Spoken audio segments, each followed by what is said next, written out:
আমার জানের জান, আমার আম্মা জান, আমার জানের জান, আমার আম্মা জান। দাও ভাতটা দাও। তুই খুব ভালো রে আরমান, সব সময় আমার খোঁজ খবর নিস।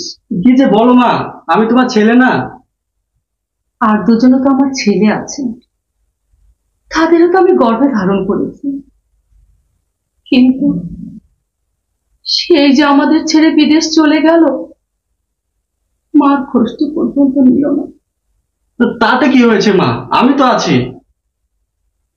হ্যাঁ, তুই তো আমার সব, আমার আশা ভরসা, আমার বেঁচে থাকার অবলম্বন। মা, আজ একটা কথা বলবো, রাখবে? বল বাবা, কি বলবি বল, তোর কথা রাখবো না তা কি হয়? মা, বলছিলাম, মানে তোমার বৌমা বলছিল তোমাকে বৃদ্ধাশ্রমে রেখে আসতে। খোকা,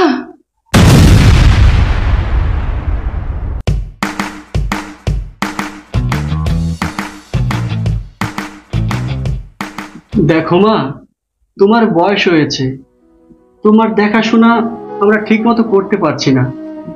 আমি সারাদিন অফিসে থাকি, তোমার বৌমাও চাকরি করে, আর মেয়েটাও স্কুলে থাকে।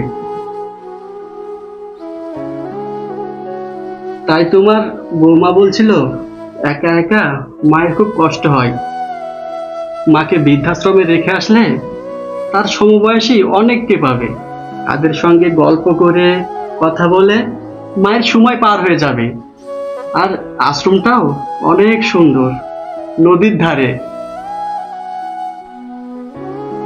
তোমার বৌমা বলছিল আমরা মাঝে মধ্যে গিয়ে না হয় দেখে আসবো। কি চিন্তা করছো মা, যাবে তুমি? হ্যাঁ বাবা, যাব। আমার ভালোর জন্যই তো তোরা কষ্ট করে ব্যবস্থা করেছিস, যাব না কেন?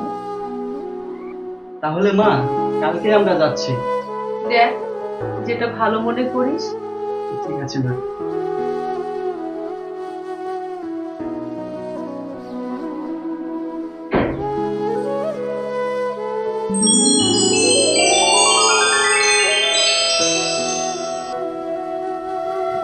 মা, মা, খোকা, মা, মা, মা, মা, আজ একটা চাকরির ইন্টারভিউ দিয়ে এলাম, খুব ভালো হয়েছে। সে কি, তুই না বিদেশে যাবি? না মা,